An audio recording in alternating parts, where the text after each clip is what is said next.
In the land of numbers where lengths lie scattered, some whisper together, longing to be bound. When three comes close, forming edges of a shape, a triangle is born and its perimeter crowned. Today we seek the largest such boundary, the grandest triangle that numbers can weave. In this problem, we are given an array of integers, each representing a possible side length. Our task is to select three of these sides to form a valid triangle. From all the possible triangles, we must return the largest perimeter. If no triangle can be formed, the result will simply be 0. A triangle cannot be formed from just any three lengths. The triangle inequality must hold true. That means for three sides A, B and C, A plus B must be greater than C, A plus C must be greater than B, and B plus C must be greater than A. But if we sort the sides so that A is the largest, then only one condition matters. B plus C must be greater than A. Let's take the input array 2, 1, 2. If we sort it, we get 2, 2, 1. Now we check 2 plus 1 is greater than 3. Yes, that forms a valid triangle. The perimeter is 2 plus 2 plus 1, which equals 5.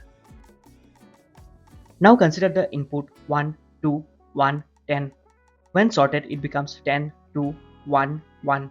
We check the largest side first. Is 2 plus 1 greater than 10? No. Is 1 plus 1 greater than 2? No. So no valid triangle can be formed here. So the answer is 0. Our method is straightforward. Step 1. Sort the array in descending order. Step 2. Move through the array looking at each set of 3 consecutive numbers. Step 3. Check if they form a valid triangle. The final valid triplet we encounter will give us the maximum perimeter. If no valid triangle is found, we return 0. Sorting is the key here. By starting with the largest sides, we ensure that as soon as we find a valid triangle, it must also be the one with the greatest perimeter. This guarantees efficiency and correctness. Here is the C++ implementation. We begin by defining our function. Inside, the array is sorted in descending order using the standard library sort function. Next, we iterate through the array. For each position, we check if the sum of the next two sides is greater than the current one. If it is, we return their sum, which is the perimeter.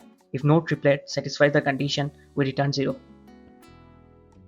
In terms of complexity, sorting the array takes n log n time.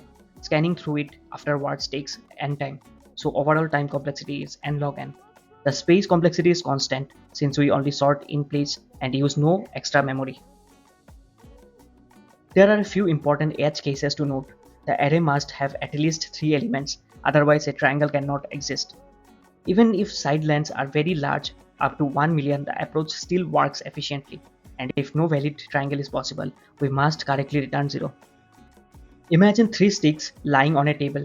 If their lengths satisfy the triangle condition, they can be joined to form a closed triangle. If they don't, they will simply fall flat, unable to meet at the ends. This visual makes the rule much easier to understand. The important lessons are: sort the numbers and check them systematically.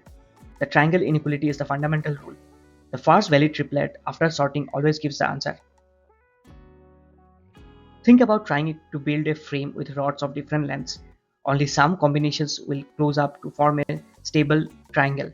The largest and strongest frame we can build is the one with the maximum perimeter. To conclude, this problem beautifully blends geometry with sorting. It teaches us how a simple mathematical rule, that is the triangle inequality, can be turned into an efficient algorithm, a simple, elegant, and a practical solution, and a strong foundation for more advanced geometry-based problems. Thank you for your attention.